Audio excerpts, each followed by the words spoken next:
Oh, that's beautiful. Got melted honey and butter. I'm gonna shake that up.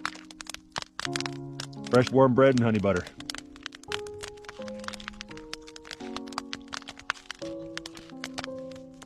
Oh. All right, time to get up and do some stuff. It is definitely colder today. If I'm gonna stay warm, I'm gonna need to make this shelter a whole lot better. Let me show you something weird about snow. You can see this right here is the path I made with my snowshoes yesterday. You can see where yesterday I walked on it without snowshoes and I sunk in, but today it's rock hard. If you stomp a trail down with snowshoes and let it sit overnight, it'll freeze up and turn really hard. Snowshoes are great for building paths in the snow like this.